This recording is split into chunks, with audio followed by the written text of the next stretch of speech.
وآله وأصحابه أجمعين أما بعد فأعوذ بالله من الشيطان الرجيم والذي خلق السماوات والأرض في 6 أيام ثم استوى على العرش.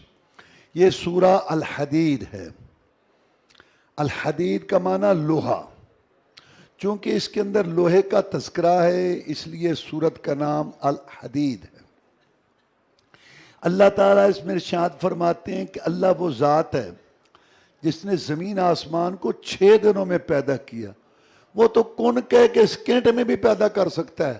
6 دنوں میں پیدا کرنے کا مطلب بندوں کو یہ تعلیم دینا ہے کہ کام کو تدریجاً ایستا سیٹنگ منصوبہ بندی حکمت کے ساتھ کیا کرو، جلد بازی نہ کیا کرو. پھر مستوی ہوا اللہ عرش پر. قرآن میں 7 آیتیں اللہ تعالیٰ عرش پر ہے. پوری کائنات کو عرش نے ڈھانپ رکھا ہے. عرش قبے کی طرح ہے، ساری کائنات اس کے نیچے ہے. عرش پر اللہ ہے. کیسے؟ جیسے اس کی شان کو لائق ہے. اللہ تعالیٰ نے عرش کو اٹھا رکھا ہے، عرش نے اللہ کو نہیں اٹھا رکھا. اللہ عرش کا محتاج نہیں ہے، عرش اللہ کا محتاج ہے. اگر کوئی کہے کہ جو اوپر والی چیز ہوتی ہے وہ نیچے والے کی محتاج ہوتی ہے تو ہم کہیں گے کہ آسمان زمین کے اوپر ہے اور آسمان زمین کا محتاج نہیں، اور زمین نے آسمان کو نہیں اٹھایا ہوا. جب مخلوق کے اوپر ہو کر نیچے والے کے محتاج نہیں تو جب خالق مخلوق کے اوپر ہوگا تو کیسے محتاج ہوگا؟ رسول اعظم کو معراج اوپر ہوا، اللہ اوپر ہے. قرآن اوپر سے آیا، اللہ اوپر ہے. فرشتے اوپر سے آتے ہیں، اللہ اوپر ہے. نیک اعمال اوپر چڑھتے ہیں، اللہ تعالیٰ اوپر ہے. اللہ عرش پر ہو کر بھی شارک کے قریب ہے، شارک کے قریب ہو کر بھی اللہ عرش پر ہے. دور نزدیک کے چکر ہمارے لحاظ سے ہیں، اللہ کے لحاظ سے کوئی چیز دور نہیں ہے. ایک چیز 1 کلومیٹر پر ہے. ایک آدمی دوربین سے دیکھ کہتا ہے یہ، اور بغیر دور بول کے تو وہ. جب انسان کو اللہ نے جو سمجھ دی علم، اس سے جب وہ یہ ہو گیا تو اللہ کے پاس وہ یہ نہیں ہو سکتا. سب کچھ اس کے پاس ہے. عرش پر ہو کر بھی شارک کے قریب ہے، شارک کے قریب ہو کر بھی وہ عرش پر ہے. اور اللہ تعالیٰ عرش پر کیسے؟ جیسے اس کی شان کو لائق ہے. مسلمانوں میں ایک اچھی خاصی تعداد ہے جو یہ عقیدہ رکھتے ہیں کہ اللہ عرش پر نہیں ہے. وہ کہتے ہیں کہ اللہ تو کسی جگہ میں آ ہی نہیں سکتا. تو اللہ کہتا ہے میں عرش پر ہوں. نہیں، تو عرش پر نہیں ہے، تو عرش پر آ ہی نہیں سکتا. اور جو پوری دنیا میں سب سے زیادہ اللہ کو جانتا ہے، محمد الرسول اللہ صلی اللہ علیہ وسلم، وہ کہتا ہے کہ اللہ عرش پر ہے. ایک صحابی نے ایک لونڈی کو تھپڑ دے مارا. پھر اس کو احساس ہوا کہ میں اس کو آزاد کروں. یہ فرق ہے ہمارے اندر اور صحابی میں. صحابی بھی انسان تھا، کوشش کرتا تھا کہ مجھ سے گناہ نہ ہو. اگر ہو جاتا، جب تک کفارہ نہ ادا کر لیتا، معافی نہ مانگ لیتا، حد نہ لگوا لیتا، توبہ استغفار نہ کر لیتا، اس کو آرام نہیں آتا. اور ہم غلطیاں، پھر غلطے، آنکھوں کے گناہ، کانوں کے، زبان کے، شکل صورت کے، لباس کے، صبح کے، شام کے، رات کے، دن کے، کھانے پینے، گناہ. رمضان آئے، خطبے آئے، تراویح آئے، اور پھر زلزلے آئے، سیلاب آئے، کوئی ٹس سے مس ہونے کے لیے تیار نہیں. اور اگلی مصیبت یہ ہے کہ احساس بھی نہیں ہے کہ ہم گناہوں میں رہ رہے ہیں یا گناہ کر رہے ہیں. صحابہ کرام ایسے نہیں تھے رضوان اللہ علیہ مجمعین. آنکھ عرض کے جناب میں اس کو آزاد کرنا چاہتا ہوں. میں آپ بلا. جب وہ آئی، آپ نے پوچھا این اللہ، اللہ کہاں ہے؟ نے کہا اللہ اوپر. آپ نے پوچھا من انا، میں کون ہوں؟ کہا آپ اللہ کے رسول ہیں. آپ نے فرمایا اعتقھا فانھا مؤمنہ. میرے صحابی اس کو آزاد کر دے، یہ مومنہ ہے جس نے اللہ کے اوپر ہونے کی گواہی دی. رسول اللہ نے اس کے ایمان کی گواہی دی. یہ عقیدے کا مسئلہ ہے، یہ نبیوں رسولوں کا مسئلہ ہے، یہ صحابہ کرام تابعین کا مسئلہ ہے. نہ اس کو کوئی جانتا ہے نہ بیان کرتا ہے. فرعون نے کہا اپنے وزیر حامان کو ابن لی صرحا لعلی ابلغ الاسباب اسباب السماوات فاطلع الی الہ موسیٰ. وَإِنِّي لَأَظُنُّهُ كَاذِبًا، حمان ایک محل بناؤ، میں اس پہ چڑھ کے رب دیکھوں۔ موسیٰ کہتا ہے اوپر رب ہے، موسیٰ علیہ السلام کہتا ہے اوپر رب ہے، اور وہ جھوٹ بولتا ہے معاذ اللہ، اوپر رب نہیں ہے۔ سب سے پہلے رب کے اوپر ہونے کا انکار فرعون نے کیا۔ اچھے خاصے لوگ وہ جو رب تو کسی جگہ میں آ ہی نہیں سکتا، اللہ کہتا ہے میں عرش پر ہوں، کہتا ہے تو وہاں نہیں ہے، ہم مقرر کریں گے اللہ کے لیے کہ اللہ ہمارے لیے مقرر کرے گا۔ اچھا چلو جی، اگر اللہ عرش پر نہیں ہے تو آپ بتائیں اللہ ہے؟ کہتا ہے جی بالکل ہے۔ اللہ عرش پر ہے؟ نہیں۔ اللہ اوپر ہے؟ نہیں۔ اللہ جان سے باہر ہے؟ نہیں۔ اللہ جان کے اندر ہے؟ نہیں۔ اللہ ہے؟ ہاں ہے۔ کہاں ہے؟ کہیں بھی نہیں۔ انا للہ و انا الیہ راجعون۔ اللہ عرش پر ہے، قرآن کہتا ہے۔ سورت کے اندر حدید لوہے کا تذکرہ ہے۔ اللہ تعالیٰ فرماتے ہیں لقد ارسلنا رسلنا بالبينات وانزلنا معهم الكتاب والميزان ليقوم الناس بالقسط وانزلنا الحديد فيه بأس شديد ومنافع للناس وليعلم الله من ينصره ورسله بالغيب ان الله قوي عزيز۔ ہم نے رسول بھیجے، دلائل دے کے کتابیں بھیجی، نبیوں رسولوں کی سنت تھی تاکہ لوگوں کو جو ہے ایک دین پر کھڑا کریں، اور ہم نے لوہا نازل کیا، لوہا اس میں طاقت ہے، منافع ہیں لوگوں کے لیے، تاکہ اللہ جانے کون اس کی مدد کرتا ہے۔ یعنی رحمک اللہ، یعنی دعوت تبلیغ یہ ایک طریقہ ہے دین کا، اور جو رکاوٹ بنے تو پھر جہاد ہے۔ تو اللہ کہتے ہیں ہم نے نبی رسول بھیجے، ساتھ لوہا اتارا جہاد کے لیے۔ آج مسلمانوں کی ذلت و رسوائی کی سب سے بڑی وجہ ہی یہی ہے کہ 200-300 سال مسلمان اپنے کھانے پینے اور اپنے حساب میں لگے رہے، ظالموں نے ایسے اسلحے بنائے، B-52 اور دوسری ایسی چیزیں بنائیں کہ اگر سارے مسلمان ان کے سامنے بھیگی بلی کی طرح، بھیڑوں کی طرح ادھر چاہتے ہیں وہ ہانک لیتے۔ یہ سب کچھ ہمارے ملک میں یہی ہو رہا ہے جرم ضعیفی کی سزا مر کے مفاجات۔ یہ کیونکہ تیاری ہم نے نہیں کی، یہ لوہا اس لیے اتارا تھا کہ تیاری کرے تاکہ دشمنوں کے ساتھ نپٹیں۔ سورہ مجادلہ کا معنی جھگڑا کرنے والی۔ اوس بن صامت نے اپنی بیوی خولا کو زہار کر دیا، کہہ دیا کہ تو مجھ پر میری ماں کی پشت کی طرح ہے۔ اس کو زہار کہتے ہیں۔ جاہلی زمانہ میں اس کو طلاق سمجھا جاتا تھا۔ رسول اللہ صلی اللہ علیہ وسلم کے پاس آئی تو آپ نے، میں لگتا تو ایسے ہی ہے جیسے تو فارغ ہو گئی ہے، میرے پاس اور تو کوئی حکم ابھی آیا ہی نہیں زہار کے۔ اس نے کہا، اس نے مجھے طلاق کا لفظ تو نہیں کہا۔ اب بڑی پریشان ہوئی، اللہ سے دعا کر رہی، کہتی کہ چھوٹے چھوٹے بچے ہیں پاس رکھتی ہوں تو یہ بھوکے مریں گے، خامن کے پاس چھوڑتی ہوں تو ضائع ہو جائیں گے۔ اللہ تعالیٰ سے بات کی تو اللہ تعالیٰ نے یہ ایتیں اتاری، تحقیق سن لی اللہ نے بات اس کی جو جھگڑا کرتی تھی تیرے ساتھ خامن کے بارے میں اور شکایت کرتی تھی اللہ تعالیٰ سے، اور اللہ سن رہا تھا تمہاری سرگوشی۔ بے شک اللہ سننے والا ہے اقوال کا، دیکھنے والا ہے اعمال کا۔ اور مسئلہ آ گیا، پہلے تو اللہ نے ڈانٹا، ماں ہے تمہاری، ہوش کیا کرو، جھوٹ ہے، منکر ہے، ڈانٹا اللہ نے، عقل نہیں ہے تم میں، ماں ہے یہ۔ لیکن اللہ نے کہا کہ میں مہربانی کر رہا ہوں، طلاق نہیں ہے، کفارہ دے دو، یا تو 2 مہینے کے روزے رکھو اور یا 60 مسکینوں کو کھانا کھلاؤ۔ سیدہ عائشہ صدیقہ طاہرہ ذکیہ مطہرہ رضی اللہ تعالیٰ عنہ کہتی ہیں میں اللہ تعالیٰ کے سننے کی طاقت پر قربان جاؤں۔ کتنی اس کی سننے کی طاقت ہے؟ چھوٹا سا حجرہ تھا، میں پاس بیٹھی تھی رسول اللہ صلی اللہ علیہ وسلم کے پاس، وہ خولا بات کر رہی تھی، میں تو یہاں نہ سن سکی، اللہ نے 7 آسمان سے اوپر عرش پر خولا کی بات سن۔ کیا طاقتیں ہیں اس کے سننے کی۔ اور مسلمان کیا کہتے ہیں کہ نہیں سنتا، اللہ کہتا ہے میں سن تو، کہتا ہے تو نہیں سنتا۔ اللہ کہتا ہے میں شارع کے قریب ہوں، میں کہتا ہے تو نہیں سنتا جب تک وسیلہ صدقہ طفیل نہ ہو۔ اور جو بزرگ ہے اللہ کا بندہ، اللہ تعالیٰ اس کی قبر کو نور سے بھرے، وہ 2000 کلومیٹر پر ہے، 3000، وہ سن رہا ہے بغیر وسیلے صدقے کے، اور اللہ نہیں سنتا بغیر وسیلے، رب اس کو بونا چاہیے۔ کیسے عقیدے ہیں؟ 6 ڈگریاں دین میں بدھو، لیکن یہ ہم سمجھ چکے ہیں، پڑھ چکے ہیں بہت زیادہ۔ اچھا جناب، آگے جو ہے نا سورہ الحشر ہے، اس کے اندر نا یہودیوں کا ایک قبیلہ بنو نذیر، انہوں نے خباثت کی، آپ کو شہید کرنے کی کوشش کی، تو اللہ تعالیٰ کے حکم سے رسول نے اس پہ چڑھائی کی، ان کا یہاں تذکرہ ہے۔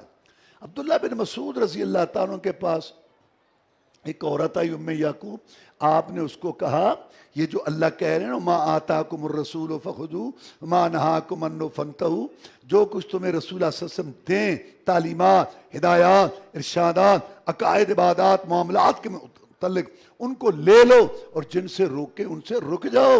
انہوں نے کہا یہ بات بھی رسول اللہ نے بتائی ہے کیا، کہ اللہ کی لعنت ہے ایسی عورتوں پر جو بنوٹی بال لگاتی ہیں یا لگواتی ہیں، چہرے کے بال اکھیڑتی ہیں یا اکھڑواتی ہیں، دانتوں میں فاصلہ کرتی ہیں یا کرواتی ہیں، جسم کے کسی حصے رخسار بازو وغیرہ کو زخمی کر کے سرما بھرتی ہیں یا برواتی ہیں، اللہ کی لعنت ہو ایسے سارے بیٹی پالر تراش کراش سارے اس کے اندر یہ چیز آ۔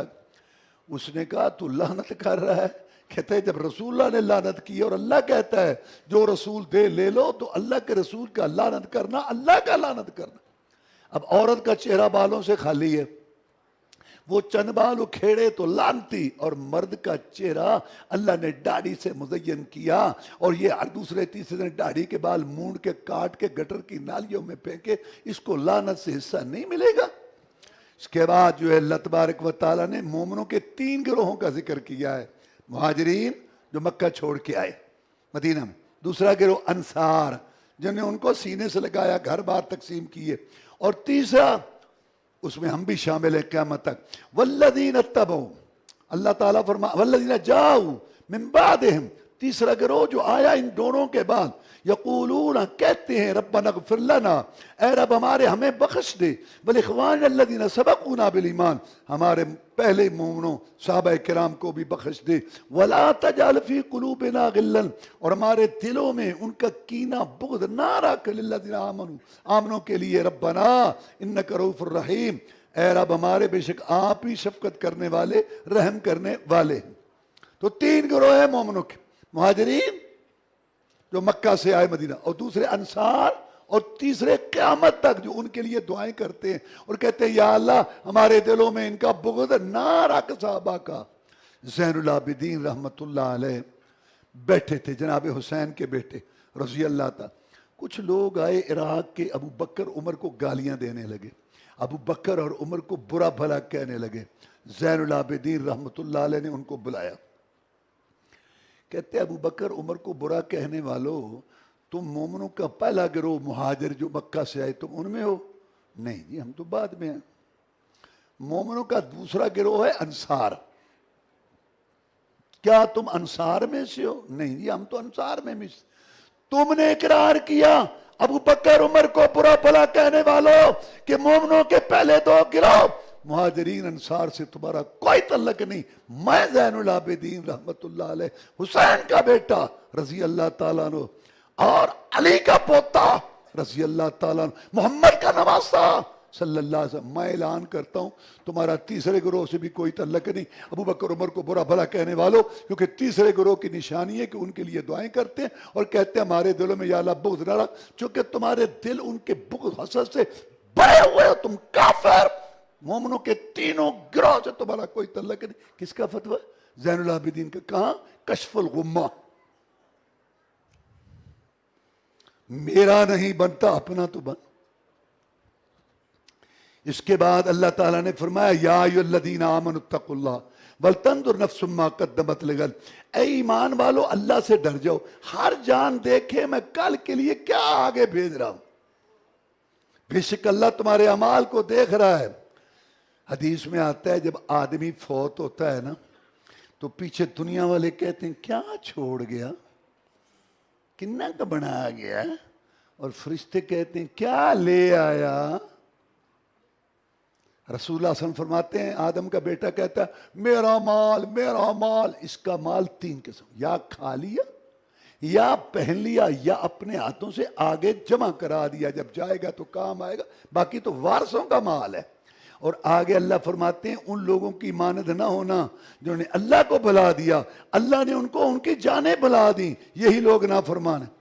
ہدایت آئی، نماز پڑھنی چاہیے، اللہ کا حکم ہے، کان میں آواز پڑی، درس سنا، خطبہ سنا، کہیں دیکھا کالم پڑھا بات آئی آخر یہی اچھا کچھ نہیں ہوتا یہ جان مٹھا گلا کرے کچھ نہیں ہوتا کچھ نہیں رب مہربان محمد شفیع بیٹے پر کر لینے ہیں کل پھر آیا سچ بولنا چاہیے حلال کھانا چاہیے او کچھ نہیں بار بار ہدایت آئی ایمان آیا اس نے ریجیکٹ کیا پیچھے کیا اللہ کو غصہ آ گیا اور اللہ ہمارا حقیقی مالک ہے آپ عارضی مالک اپنی چیز کے میں عارضی مالک اللہ ہمارا حقیقی مالک ہے ہم اس کی ملک پیداوار ہے اس نے ہمیں ہمارے باپے دادے پردادے کو اس نے بنایا یہ زمین آسمان کائنات چاند سورج ستارے ندیاں نالے پہاڑ سمندر دریا سب کچھ اس کا ہے اللہ کو غصہ آ گیا اور اللہ کو حق پہنچتا ہے اپنے غلاموں کو سزا دینے کا اور اللہ کی سب سے خطرناک سزا یہ ہے اللہ کہتے ہیں میرے بندے آج سے تو ہماری ہدایت سے محروم ہے ہاں ان لوگوں کی مانند نہ ہونا جنہوں نے اللہ کو بلا دیا اللہ نے ان کو ان کی جانیں بلا دی جان کے لیے تلاش خران سردی گرمی کے لباس نرم گدے کھانا پینا اور یہ ساری چیزیں یاد نہیں بھاگ دو یہ بات نہ رہی کہ اس جان نے قبر کے کیڑوں سے کیسے بچنا جہنم کی آگ جو اس سے 70 گنا اس سے کیسے یہ بلکہ دیکھو اب آپ کو سمجھ آ گئی ہوگی یہ جو محلوں کے محلے علاقوں کے علاقے پڑے نہ ایمان نہ کلمہ نہ بات نہ پاکی نہ پلیتی یہ اصل میں اللہ تعالیٰ نے ان کو راندہ درگاہ کیا ہوا ہے اللہ تعالیٰ نے ان کو ان کی جانیں بلا دی ہیں تیری 65 60 سال زندگی ہے میرے بندے وہ میں نے تیری لکھی ہے وہ تو پوری کر اس کے بعد تو میرے پاس یہ بہت خطرناک سزا ہے جب لوگوں نے ہدایت سے دوری اختیار کی نماز کی پابندی حلال کھانے دے تو اللہ نے ان کو اپنی ہدایت سے ان کی جانیں بلا دی سوچ فکر ہی ختم ہو گئی کہ میں نے اس جان کو بھی بچانا ہے زندگی میں جو آگے آنے والی ہے سورہ ممتحنہ تو اس میں ایک صحابی نے خط لکھا تھا مکہ والوں کو اپنے آنے کا جو ہم آ رہے ہیں مسلمان تو اللہ نے اس میں فرمایا اے ایمان والو میرے اور اپنے دشمن کو دوست نہ بناؤ یہ آج بھی فٹ ہے حکمرانوں پر بھی دوست نہ بناؤ تم ان سے دوستیاں کرتے ہو اور یہ تمہارے رسول کے دشمن ہیں اور یہ اس لیے تمہارے ساتھ دشمنی کرتے ہیں کہ تم اللہ پر ایمان لائے ہو اگر تم اللہ پر ایمان لاتے ہو صحیح اور اگر تم جہاد تمہارے دل کے اندر جذبہ ہے تو پھر ان سے خفیہ معاہدے دوستیاں نہ کرو اللہ کہتا ہے مجھے سب پتہ ہے کہ مجھے چھوڑ کے جو میرے دشمن باقیوں کے ساتھ جو تم معاہدے کر رہے ہو مجھے سب پتہ ہے تم چھپاؤ یا ظاہراً کرو اور جو یہ کر رہے ہیں سارے گمراہ ہیں آگے اللہ کہتا ہے اگر وہ تمہیں پائیں اگر وہ تمہارے دشمن ہیں ہاتھوں اور زبانوں سے تمہیں وہ تکلیفیں پہنچانے کی کوشش کریں اور اس بار کوشش کریں گے کہ تمہیں کافر بنا لے اور تم ان سے دوستیاں کرتے ہو اچھا بچوں کے لیے لکھا تھا نا بیوی کے لیے کہ مکے والے خیال رکھیں اللہ فرماتے ہیں لن تنفعکم ارحامکم ولا اولادکم یوم القیامہ یفصل بینکم اللہ فرماتے ہیں کہ قیامت کے دن رشتہ داریاں اولادیں یہ بھی بچے کام نہیں آئیں گے جب میں فیصلے کروں گا تم اللہ کی بات کو پہلے رکھو پھر آگے کہا کہ ابراہیم علیہ السلام کو دیکھو کہ ان کے ساتھیوں میں کیا کہا تھا جب انہوں نے اپنی قوم کو کہا تھا ہم تم سے بری ہیں تمہارے معبودوں سے بھی ہمارے اور تمہارے درمیان بغض عداوت کی ایک دیوار قائم ہو گئی ہے حتیٰ کہ تم ایک اللہ پر ایمان لاؤ یہ نمونہ بناؤ آگے اللہ تعالیٰ نے ذکر کیا مکہ فتح ہوا نا تو تمام مردوں سے آپ نے ہاتھ سے بیعت لی لیکن عورتیں جو کٹھی ہوئی تھی نا جو مسلمان ہوئیں تو آپ نے ان پر یہ ایت پڑھی ہاتھ سے بیعت نہیں لی یہ ایت پڑھی انہوں نے اقرار کر لیا تو بیعت ہو گئی کیا آیت پڑھی یا ایھا النبی اے نبی جب یہ مومن آئے نا مومن عورتیں تیرے ساتھ بیعت کریں بیعت سے مراد ہے معاہدہ ہاتھ نہیں ہے عائشہ صدیقہ رضی اللہ عنہا نے کہا کہ رسول ہم نے کبھی کسی عورت کو ہاتھ نہیں لگایا جب یہ معاہدہ کریں تیرے ساتھ اس بات پر کہ شرک نہیں کریں گی چوری نہیں کریں گی زنا نہیں کریں گی اپنی اولاد کو قتل نہیں کریں گی تہمت نہیں لگائیں گی اور تیری جو ہے نا نافرمانی نہیں کرے پھر ان سے وعدہ بیعت کر یعنی کیا مطلب تو بھی ان سے وعدہ کر اور اللہ سے بخشش مانگ ان کے لیے بے شک اللہ بخشنے والا مہربان وہ جو ابو سفیان سردار تھا کافروں کا اس کی جو بیوی تھی اندہ جس نے وحشی کو تیار کیا تھا رسول صلی اللہ علیہ وسلم کے چچے حمزہ کو شہید کر وہ بھی آئی وہ بھی بیٹھی تھی تو جب ساری آیتیں اس نے سنی تو وہ سنتی گئی جب یہ آیا نا کہ اولاد کو قتل نہیں کریں گی ٹھنڈا سانس بھر کے کہتی ہم نے کیا قتل کرنا ہمارا بیٹا ہم نے پالا، تم نے بدر میں مار دیا۔ عمر بڑا خوش ہے، عمر ہاتھ ساس کے پیچھے گیا بھی کو وہ بدر کا چوکا یاد آ رہا ہے کافروں کو۔ اور جب رسول اللہ نے کہا نا زنا نہیں کریں گی، حیران ہو کے کہتی ہے اتزنی حرہ، کیا آزاد عورت خامند والی گھر میں کھاتی پیتی جناب وہ بھی زنا کرتی ہے؟ ذرا سوچو، شرک کفر کی امام ہے لیکن زنا کا پتہ ہی نہیں کہ زنا کیا ہوتا۔ کہتی ہے تزنی حرہ، اللہ کے رسول آزاد عورت کھاتی پیتی خامد والی کھاتی پیتی کا وہ بھی زنا کرتی ہے۔ اس لیے میں کہا کرتا ہوں کہ اسلام تو ہمیں بہت اونچا دیکھنا چاہتا ہے، ہمارے اندر انسانیت نہیں ہے، انسانی اقدار نہیں۔ سورہ الصف، اس میں جہاد کی صف کا ذکر ہے، اس لیے سورت کا نام الصف ہے۔ اللہ فرماتے ہیں ان اللہ یحب الذین یقاتلون فی سبیلہ صفا کانہم بنیان مرصوص، اللہ کو وہ سب بڑی پسند ہے، ایک نماز والی جو پاؤں سے پاؤں میں لاتے ہیں، اور ایک جو سیسا پلائی دیوار بن کے کافروں سے لڑتے ہیں۔ قائم ہو جاؤ، ہم سب اکٹھے ہو کے آ رہے ہیں۔ رات جو قبر میں آنی ہے وہ باہر نہیں، اور جو باہر آنی ہے وہ قبر میں نہیں آنی۔ اس جان کا کیا جانا؟ یہ جو لوگ ہیں نا یہ اللہ کو بڑے پیارے۔ آگے اللہ تعالیٰ نے فرمایا ہر نبی رسول بتاتا رہا کہ آخری نبی آئے گا، آخری عیسیٰ علیہ السلام اور آپ کے درمیان کوئی نبی رسول نہیں، لہذا عیسیٰ علیہ السلام نے نام ہی بتا دیا۔ عیسیٰ علیہ السلام نے کہا بنی اسرائیل میں اللہ کا رسول ہوں، دلیل میں تصدیق کرتا ہوں جو مجھ سے پہلے آیا۔ کون؟ موسیٰ علیہ السلام۔ وَمُبَشِّرًا بِرَسُولٍ يَأْتِي مِن بَعْدِهِ اسْمُهُ احمد، اور میں خوشخبری دیتا ہوں اس رسول کی جو میرے بعد آئے گا، اور اس کا نام بھی میں تمہیں بتا دیتا ہوں، احمد نام ہوگا اس کا۔ آج بھی انجیل جو تبدیل اس میں فارقلیت لفظ ہے، فارقلیت اس کا معنی احمد، احمد آئے گا۔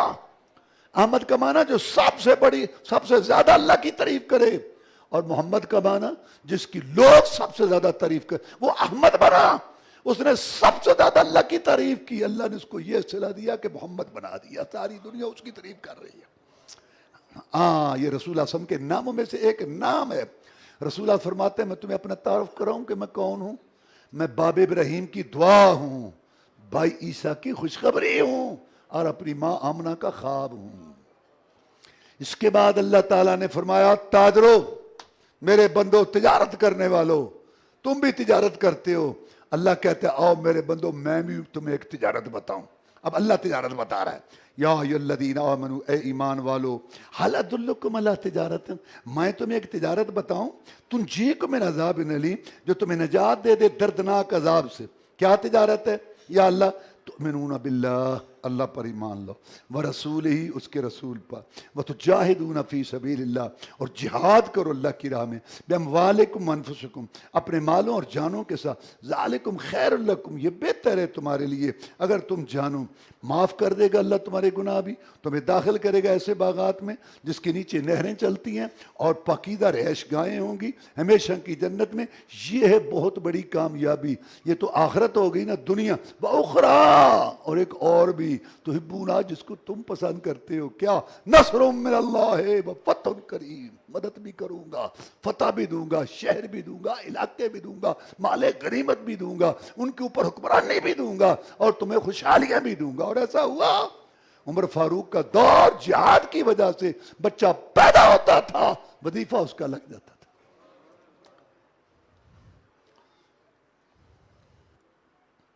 اللہ اللہ اللہ اللہ، کیسا دور تھا۔ مسلمان پتہ نہیں ان کو کیا پڑا ہوا ہے، واللہ ادھر آئیں دین کی طرح، جہاد کی طرح، قرآن کی طرح، اللہ کے وعدے ہیں، عزت بھی دے گا، خوشحالیاں بھی دے گا، دنیا بھی دے گا، آخرت بھی دے گا۔ عمر بن عبدالعزیز کے دور کا واقعہ ہے، رحمت اللہ علیہ۔ ایک عورت رہتی تھی مصر میں، اس کا خاوند فوت ہو گیا، بیوہ ہو گئی، 5 بچیاں تھیں، بیٹا کوئی نہیں تھا۔ کوئی قافلہ تیار ہوا، آئی دمشق میں شام کی طرف کہ خلیفے کو ملتی ہوں، تو اپنی بچیوں کے لیے وظیفے کا انتظام کرتے۔ میں نے بتایا نا وظیفے لگتے تھے سب مسکینوں کے اور جو مستحقین تھے ان کے۔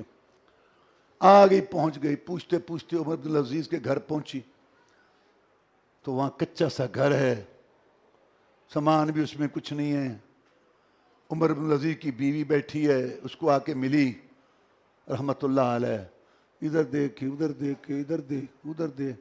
عورتوں کو یہ تو ہوتا ہے نا کہ گھر میں دیکھیں تو ابھی کیا پڑا ہے کیا میں عورتوں کو. کہ اس نے کہا عورت کیا دیکھتی ہے؟ میں بیوہ ہو گئی ہوں، 5 میری بیٹیاں ہیں، اب میں آئی تھی کوئی وظیفہ وغیرہ لگوانے، لیکن خلیفہ تو آپ بھوکا ہے، گھر میں کوئی بات کوئی چیز ہی نہیں ہے، کیا دے گا؟ میں بہت پریشان ہوں، کیا بنے گا میری بیٹیوں کا؟ اس نے کہا پریشان نہ ہو، خلیفہ غریب ہے، مسلمانوں کا بیت المال امیر ہے. واللہ بہت دکھ کی بات ہے کہ پیسے نہیں ہیں پیسے نہیں ہیں پیسے نہیں ہیں، اور جو حکمران 30 40 50 سال سے باریاں آتے جاتے اور موجودہ جو گئے صاحب ان کے ذرا کھنگالو پیسے. مجھے اتنا غصہ آتا ہے جب کہتے ہیں یہ بچت کرو وہ بچت، بندے پترو جو حرام خنزیر تم نے باہر اکٹھا کیا ہوا حرام اس کو لے آؤ، اور چلو آدھا ہی لے آؤ ظالمو. خلیفہ غریب ہے، بیت المال امیر ہے، پریشان نہ ہو.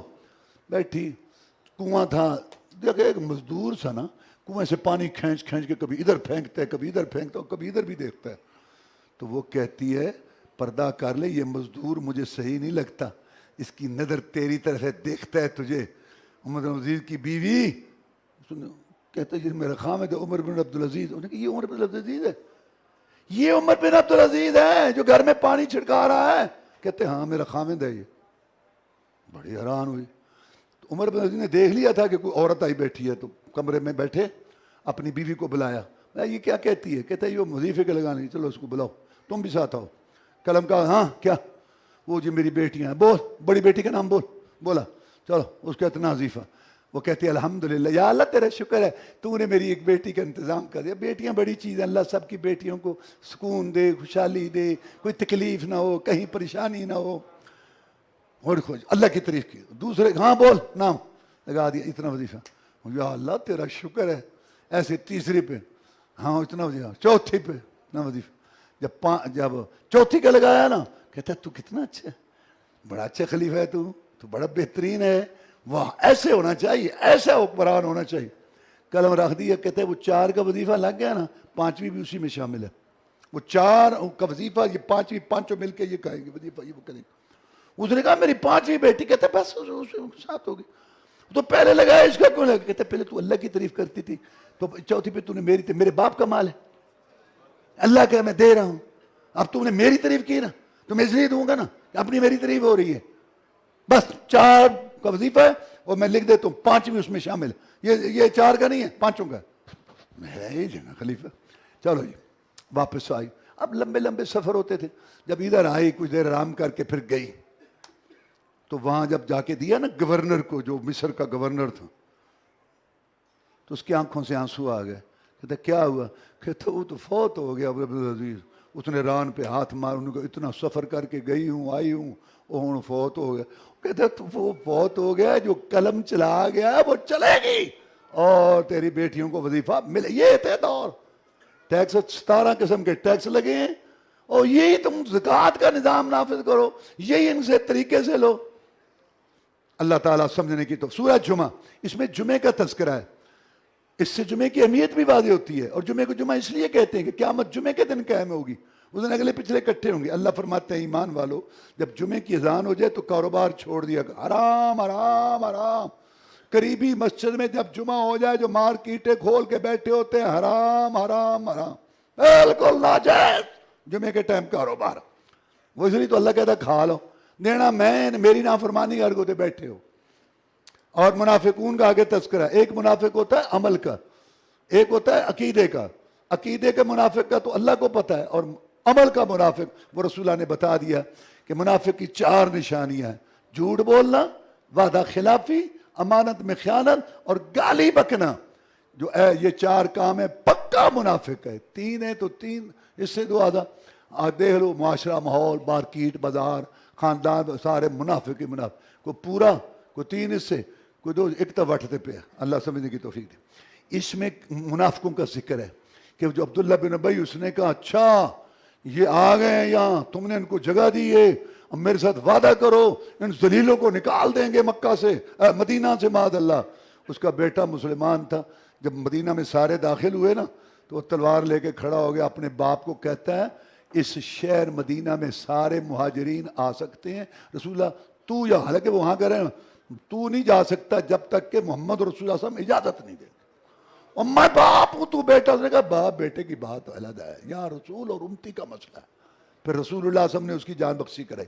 تغابن، تغابن کا معنی ہار جیت، ہار جیت کیا مطلب؟ مومن قیامت کے دن جیتیں گے، کافر ہاریں گے، کیونکہ کافروں کی جو بھی جگہ بنی ہوں گی نا جنت میں، اگر وہ اچھے کام کرتے، اب تو نہیں ہے، وہ بھی مومن لیں گے۔ طلاق صورت، اس میں طلاق کے مسائل ہیں۔ اس میں اللہ تعالیٰ نے فرمایا وَمَن يَتَّقِ اللَّهَ، جو اللہ سے ڈرے گا، يَجْعَلْ لَهُ مَخْرَجًا، اللہ اس کی مصیبت سے نکلنے کی کوئی راہ بنا دے گا، وَيَرْزُقْهُ مِنْ حَيْثُ لَا يَحْتَسِبُ، اور اس کو وہاں سے اللہ رزق دے گا جہاں سے اس کو گمان بھی نہیں۔ اور پھر فرمایا جو اللہ سے ڈرے گا يَجْعَلْ لَهُ مِنْ أَمْرِهِ يُسْرًا، اللہ اس کے معاملات آسان کر دیں گے۔ اور تیسری دفعہ فرمایا کہ وَمَن يَتَّقِ اللَّهَ، جو اللہ سے ڈرے گا يُكَفِّرْ عَنْهُ سَيِّئَاتِهِ، اللہ اس کے گناہ معاف کر دے گا۔ اور 28 پارے کی آخری صورت تحریم ہے۔ رسول اللہ صلی اللہ علیہ وسلم کی عادت تھی کہ اپنی ہر بیوی کے پاس ایک دن گزارتے تھے، اور وہ ٹائم کب شروع ہوتا تھا؟ مغرب سے، مغرب کی نماز سے ٹائم شروع ہو گیا، پڑھی نماز، گئے اس بیوی کے گھر، دوسرے دن عصر تک، عصر کے بعد آپ کا معمول تھا ہر گھر میں چکر لگاتے تھے، آپ کا کیا حال ہے، ٹھیک ہے، دن صحیح گزرا، کسی چیز کی ضرورت ہے، ایسے لگا۔ زینب کے پاس جب جاتے تھے نا رضی اللہ تعالیٰ عنہ، تو ان کے پاس شہد تھا، وہ اپنے ہاتھ سے کام کرتی تھی، خوشبو بناتی تھی۔ وہ ہماری ماں کے پاس نا پیسے ہوتے تھے، وہ شہد خریدتی تھی، میں آپ کو شہد پلاؤں پلاؤ، اب شہد نکالنا ڈالنا رسول اللہ کا پینا کو وقت تو لگے گا، آگے انتظار ہو رہا تھا۔ سیدہ عائشہ صدیقہ، سیدہ حفصہ نے کہا بڑی دیر لاندے نے، پتہ کراؤ، پتہ کرایا وہاں شہد پیتے ہیں۔